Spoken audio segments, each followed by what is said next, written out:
Hi guys, here we are back to 2009 Toyota Alphard.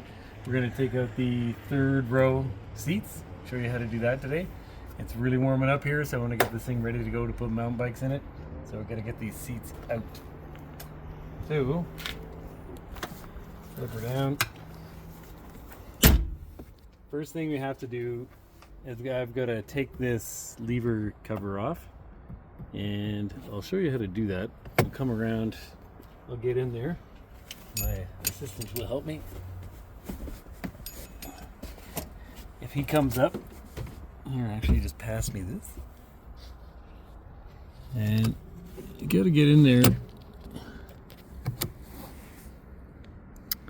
And right in there. So you gotta pull that little tab up and then pull the lever forward, and that cover should pop right off.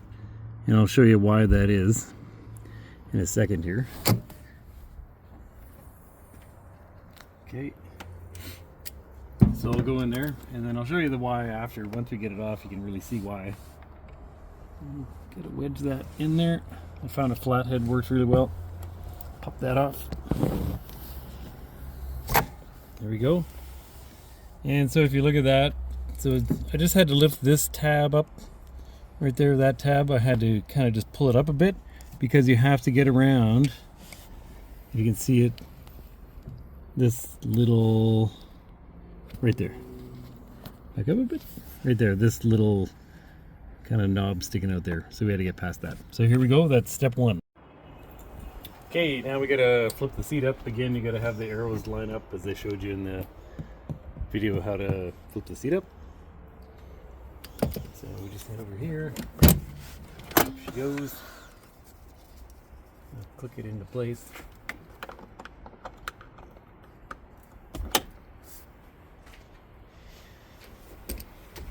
So over here, gotta get the seat belts. This is for the seatbelt connection, so I got to take this nut off.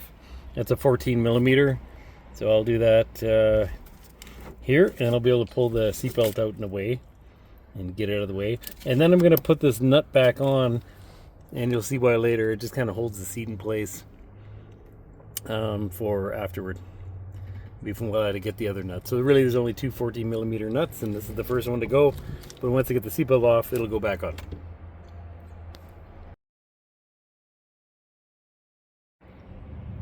Okay, so I got the seatbelt disconnected. I put the nut back on to secure it in place. It's a good midpoint for when I take a back bolt off. It's kind of back in here, but you can't see it yet. But put that back in place. Now, seat back down again.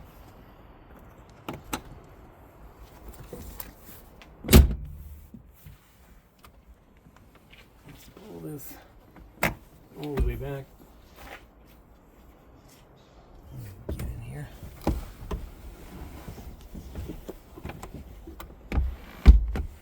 Okay, next thing I have to do is I have to pull this cover off.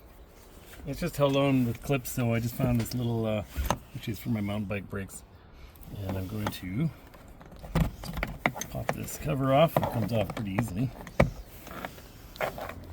As I get my little prior in there. Can't see. There we go. Oops, there we go. Okay. There, comes off. Just like that. So I should, at some point I'm going to be able to pull this through, but I'm not sure why yet, but we'll get to that. Next thing I have to do is pull this little cover off, and it feels like it's just going to pop right off. Let's give it a little, oh, there it comes. And here's my other 14 millimeter nut that I have to take off.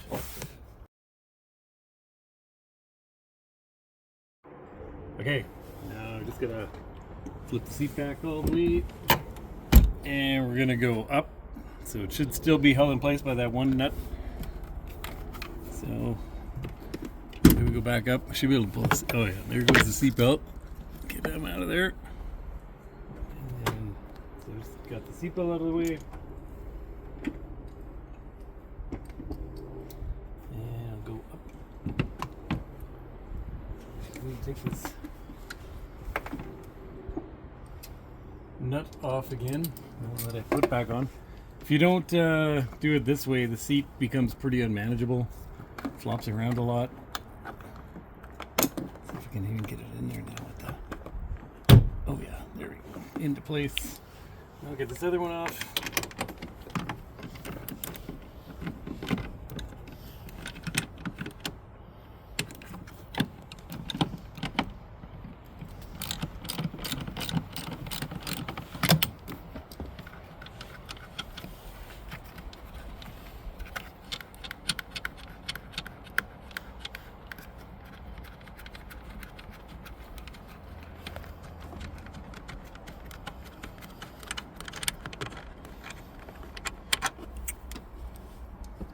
Alright, should be able to lift right out of the track.